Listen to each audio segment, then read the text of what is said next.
Vietnam veteran. And for years in this county and in this country, it wasn't okay to say that you were a Vietnam veteran in front of anybody. Nobody wanted to hear about you or from you or about Vietnam, because Vietnam was a very divisive part of our history, and so we kind of shut up, except for the men, who got louder and louder and louder about there's something wrong with me, I have to do something about this, the VA isn't listening, what to do.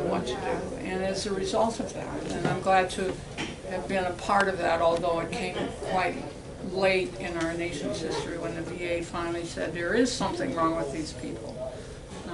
We have to do something different. And that was the start of the vet centers. We have a vet center in Harrisburg that treats Vietnam vets that don't like to stand in a line and like to come in and say, my name is Ann and I'm a Vietnam veteran. And in 1988, I had a friend who had worked at the VA hospital in Lebanon, and she called and she said, would you ever like to be a part of a group of women who served in Vietnam? I said, well, no, I don't want to be any part of that. And she said, how about I call you in a year?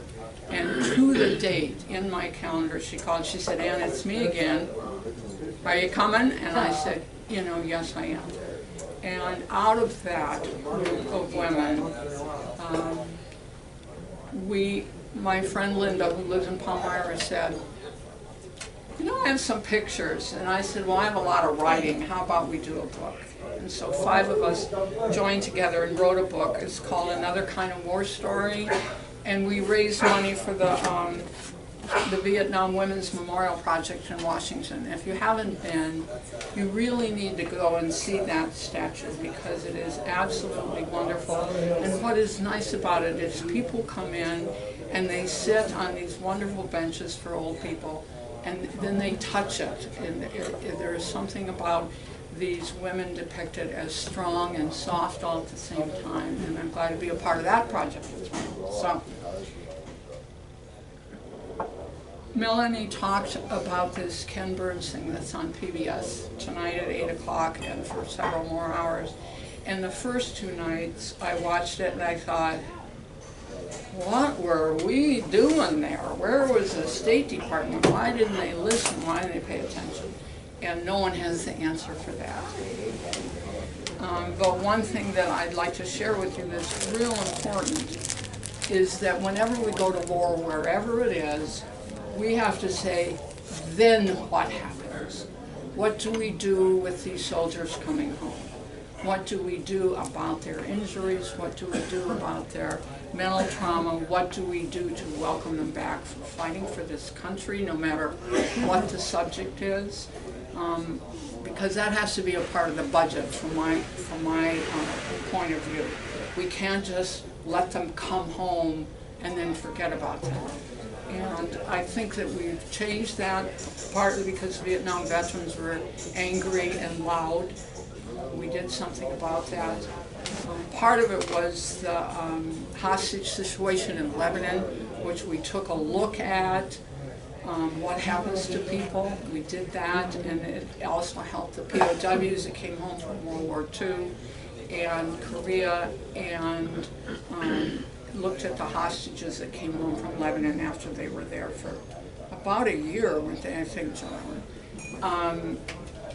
We started to take a look at what happens to people as a result of war. And what nurses saw, I was with the 93rd Evac Hospital in Vietnam, and in World War II, the medical model for the military was you're treated in the field by a medic, and if you know any medics from any war, they did a yeoman's job and they were treated in the field. And in World War II, they went from a combat medic in the field to battalion aid station to a surgical hospital, back from the front. In Vietnam, we didn't have a front. There was no front. The enemy was everywhere. And so we changed the policy about going through all these steps back and back and back and back. Vietnam veterans who were wounded in the field went to the closest hospital. And I was talking to Melanie about before Vietnam, we didn't have helicopter evacs. We had, you know, good old ambulances that got you off I-78 or wherever you had a car accident. Now we have the Lifeline coming from Hershey, and I know that your daughter has been involved in that. And the closer you get to treatment, the faster you get treated, the better your options are for survival. So we feel really good about people coming into our hospital fresh from the field. I remember one soldier came up and he's on a litter and he said, "Don't let them take my leg, don't let me take my leg." And I said, "Your leg is right here." It wasn't attached to him, but his leg was right there on the litter. And that was, you know, a lie that I told him, to get him into the OR and get that cleaned up and see if we could reattach that leg in some way. Our hospital was one of the first hospitals in Vietnam, and we had no running water the whole time I was there. And you think, how can you run a hospital without running water? And I used to carry 2 5-gallon drums, I can remember them clearly, of water, one in each hand, and I couldn't lift one now if I tried. But that's how we got our water every morning, in 5-gallon, they're kind of rectangular cans. I'm sure you can find one if you really want one at some Army Navy store. Our hospital started out in tents. We lived in a tent, and when we got there, every unit sends what is called an advance party. And the advance party is to get ready for 500 people that came on a ship to run a hospital. Well, I don't know what our advance party was doing, but they weren't finding any room for us, because when we got there, we had 500 people that came on a ship from the States, and 1 general purpose tent. Now, a general purpose tent will sleep maybe 18 people, but we had no bathroom, no food, no water, no nothing. And I thought, this isn't going to be quite the adventure that I thought it was going to be, right? But slowly we got water. We had 2 kinds of water. We had water you can drink, and then water that you take a shower with. We had a little colonel for a nurse, who was the head nurse for our unit. We had 50 nurses. And the first day, she said, "Don't sit directly on the ground." And that was because she knew somehow in 1965 about Agent Orange, because the place where we slept was defoliated. There wasn't a weed, a flower, grass, nothing. It was just mud. And our hospital was the same way. We didn't have any weeds, we didn't have any flowers, we didn't have any trees, because it had been defoliated by Agent Orange. And right now, Agent Orange is a big deal in this country, in the veteran community, because the studies have shown that Agent Orange affects not only veterans, but affects their children, their grandchildren. And some people are saying that it goes back further and further, and leaving a lot of veterans with disabled children and grandchildren. So, this group in Harrisburg that we met at the Vet Center wrote this book. Linda said, "I have the pictures," and I said, "I have the writing," and we put together this book. It's called Another Kind of War Story. And it's about nurses' experience, about what it's like to be a nurse in a frontline field hospital. Whether you have mud or you have no antibiotics, we didn't have antibiotics or gloves for the first 3 months. And then we started making policy. If you don't have gloves, then everybody's supposed to get antibiotics, because in a warm, hot, humid place, infection is rampant. For those of you who are not nurses, that's just the fact. So wounds are dirty to come when they come in, and they're dirty to stay unless they have antibiotics.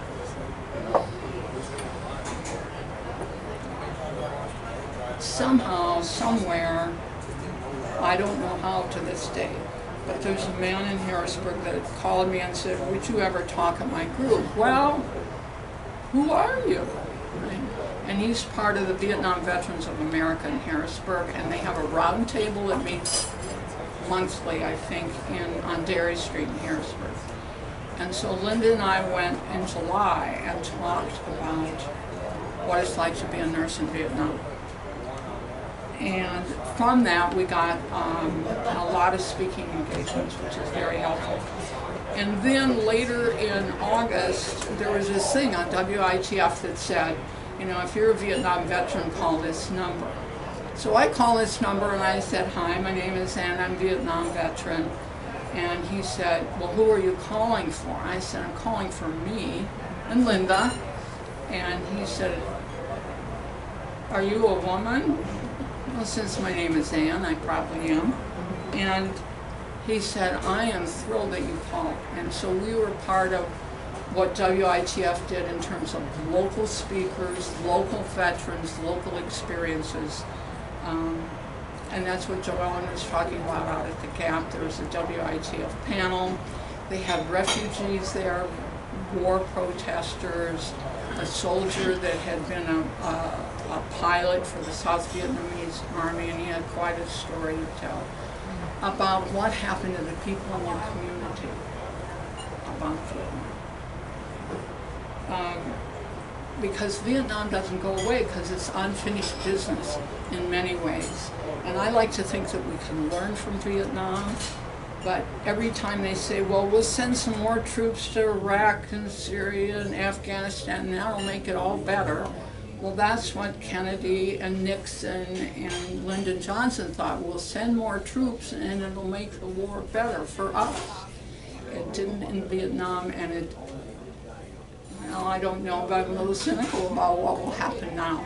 But we have veterans going off and fighting on our behalf all the time, it seems. We think that solving problems is with a gun.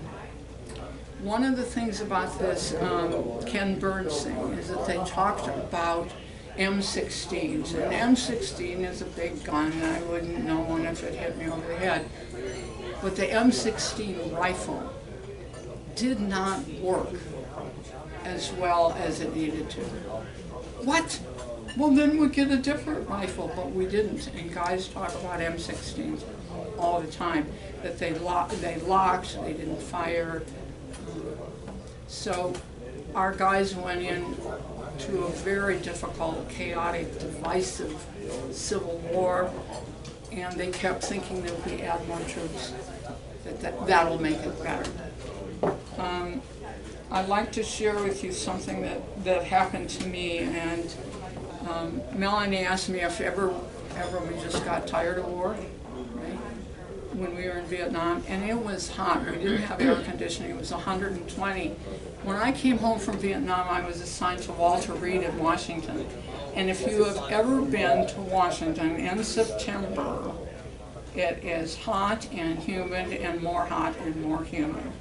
And I was wearing wool skirts, wool knee-highs, wool sweaters, because your blood thins when you're in a hot area for a long time, and it was cold all the time. What am I doing? And people stared at me like, is there something wrong with her? Well, my blood is thin, that's what's the matter with me. This is a piece about a young man whose name is George Rodriguez, and George Rodriguez is from Brooklyn. George was from Brooklyn. He was tall, with curly hair and sparkly eyes, and a long, big, ugly wound running from his shoulders down his back to his coccyx. And he was healing. He was afraid of being returned to combat. And I was afraid of that too. Because his wounds were not considered too severe, he had to go back to the war.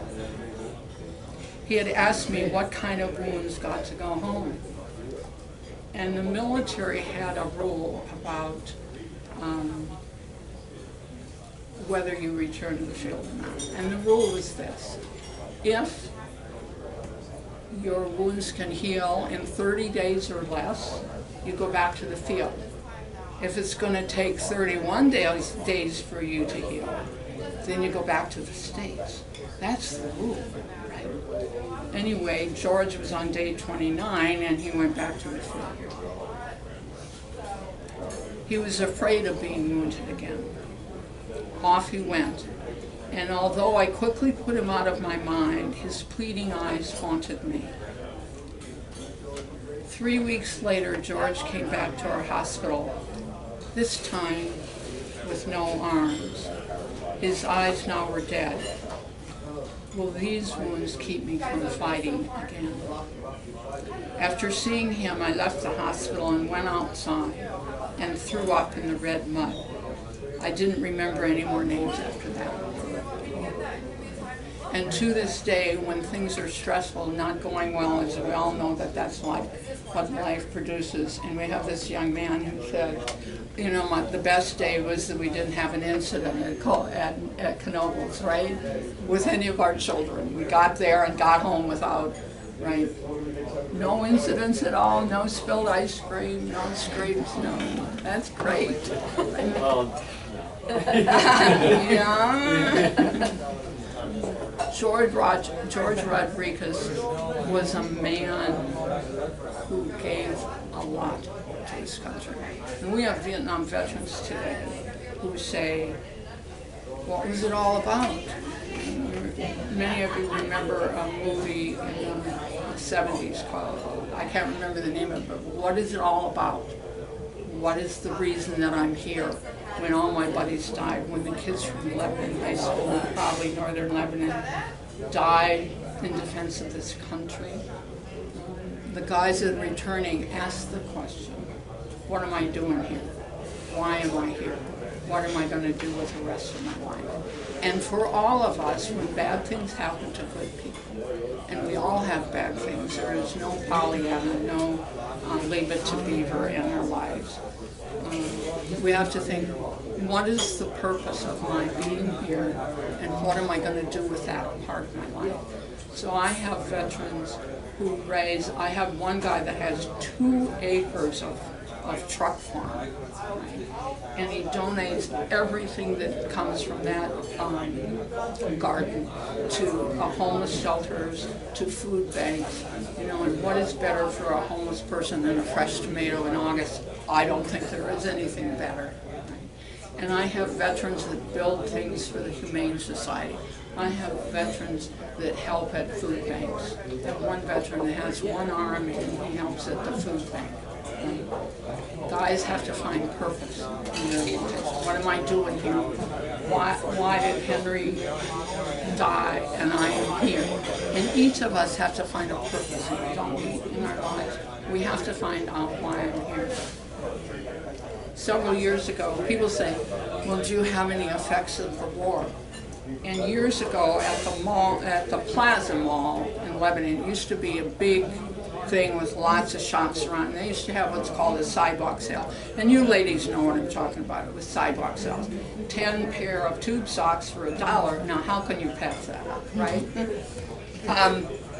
And people would bring things out from their shops onto long tables into the courtyard of Lebanon Plaza. And it wasn't air conditioned, and you could buy tube socks. And it would be crowded because there would be all kinds of bargains. It was always hot, it was always humid, it was always summer, sidewalk sales.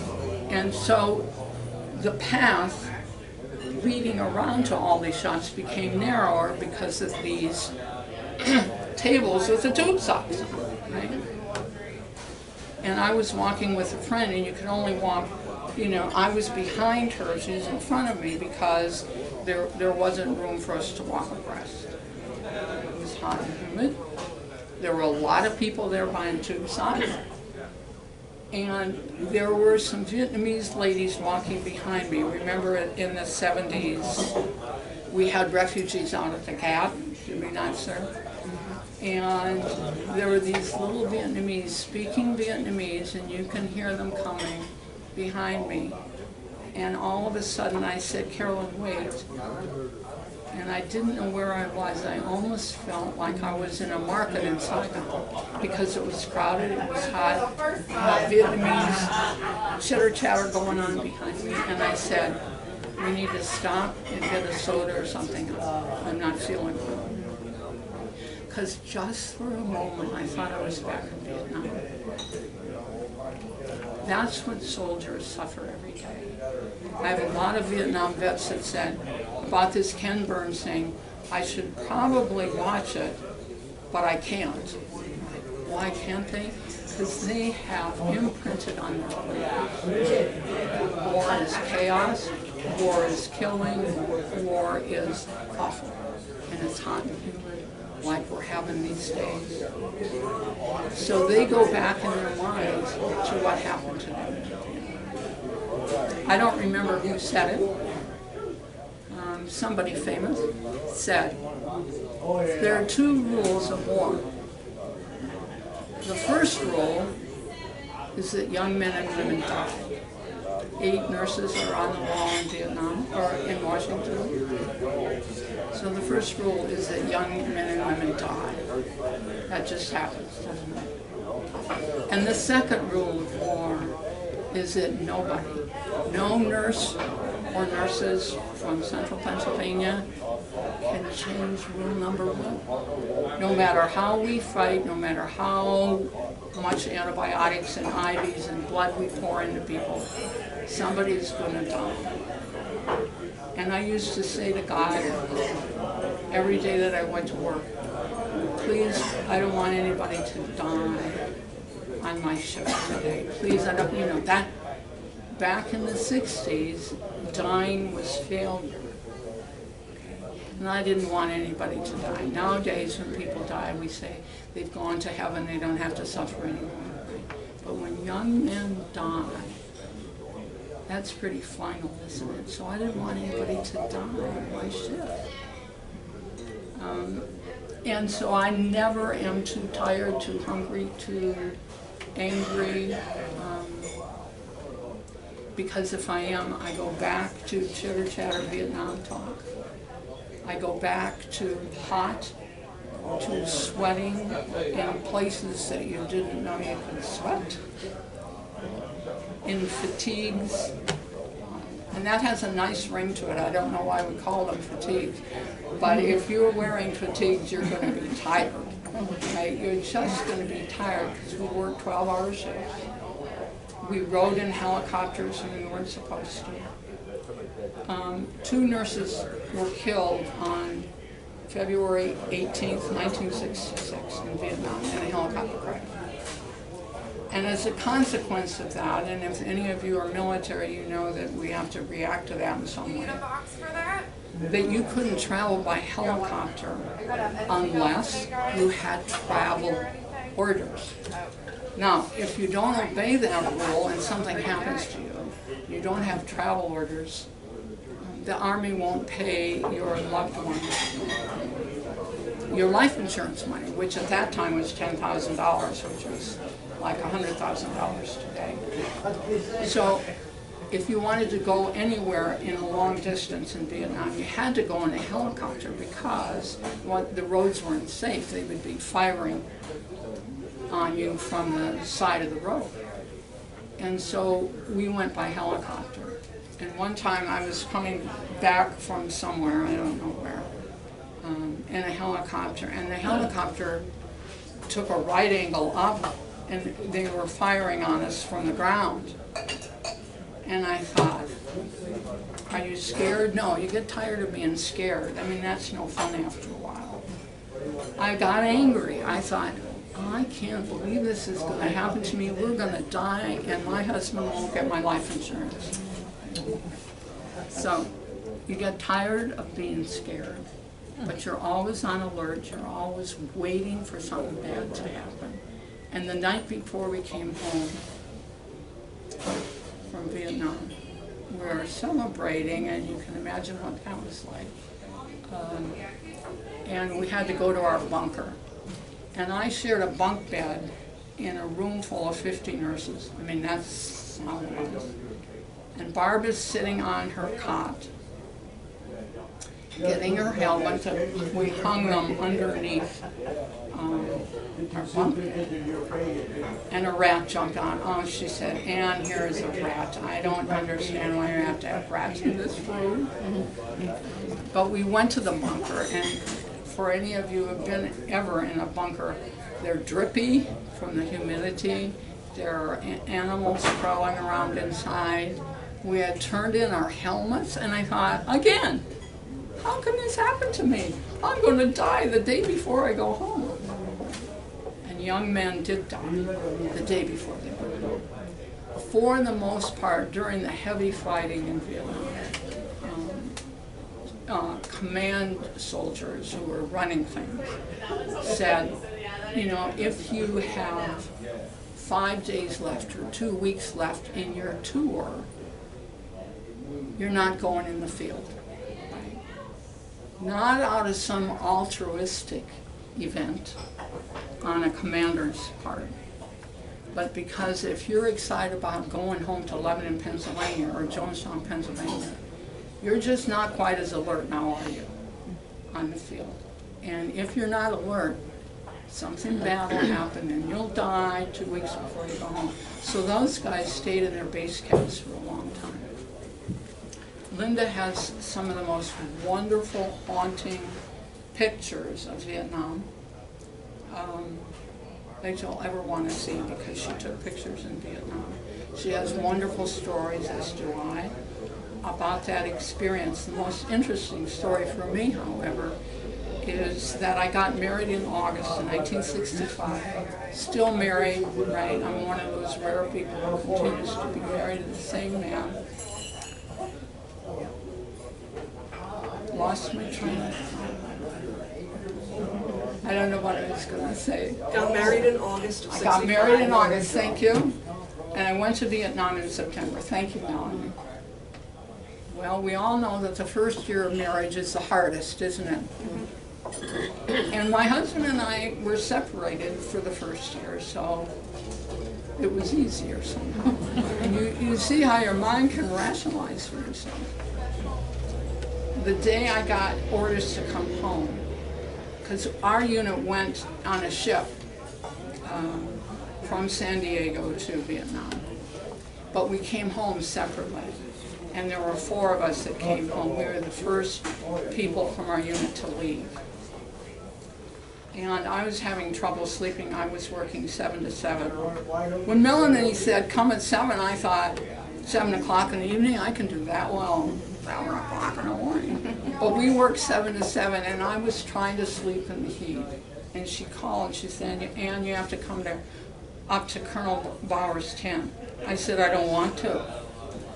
Well, you don't not want to in the Army, you just kind of do it. But I said, I'm not coming, I don't care what happened, I'm not coming, I'm just trying to sleep here. And she said, Ann, it's Ruth. You must come. You must come up to headquarters. So I get, you know, grumpy. I walked up to headquarters, I said, what is it? She said, we're going home tomorrow. And 4 of us came home with a whole airplane full of troops. And at the time, you'd sleep, and someone would come along and wake up, it's time for breakfast, it's time for lunch, it's time for dinner, and you have no idea that soon 21 hours have passed. Thrilled to come home. And I came home and was assigned to Walter Reed. And Walter Reed in Washington, which is now joined with Bethesda Naval Hospital, was one of the premier hospitals. Absolutely top floor hospital. And I came home and I thought, oh, I get to wear white uniforms again. I have to wear those green fatigues and combat boots that are hot and wool socks. Who ever heard of wool socks when it's 120? And I came home and I said to these nurses, I'm just back from Vietnam. And they didn't want to hear it. They didn't want to hear about Vietnam because those nurses at Walter Reed were working 12 hours a day, 6 days a week, just like we did in the field. and they didn't want to hear about our experiences because they were raggedy as well from war. Nurses, to this day, put on smiles on their faces. Next time you're in the hospital, I hope it's never, but in the emergency room with a broken arm for a kid or whatever, to this day, nurses put on big smiles. You'll be okay, and you have a pulmonary embolism. This is ICU, but smile. Because soldiers needed people to smile. Soldiers need to be reassured that here is a white girl from South Dakota. So, questions?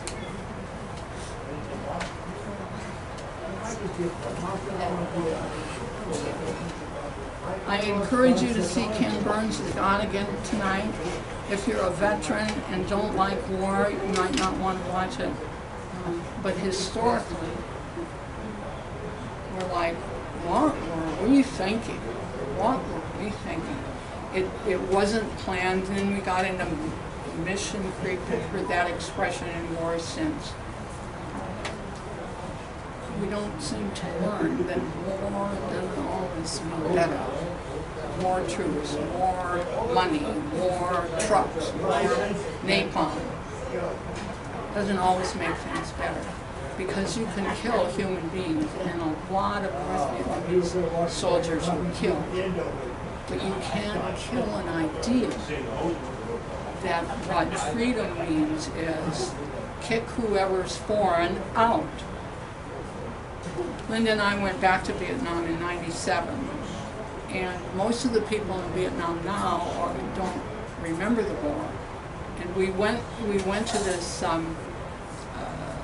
history museum in Hanoi, and they had a timeline of the history of Vietnam, and it's huge. It's as wide as this room, and the Vietnam War is this big. The reason we went to Vietnam was to find out why we'd been there in the first place. And what we found is we'll have to come home to America to find out what we were doing. And Ken Burns told me. Yes, ma'am. Can I hug a vet? You can hug a vet. All right. Thank you. This lady, I don't think this lady ever has to clean her kitchen. She just goes to events all the time, right? Pretty close. Pretty close. Everywhere you go, it's Joelle and Liz. Thank you so much for Thanks. coming this morning. Thanks. A little gift Oh so you my can think of us, gosh. because I know we will be remembering you. Oh, thank you. So much. Thank you, everybody. Have a good week. Oh, my goodness. Great day. Did you sign one today? I will.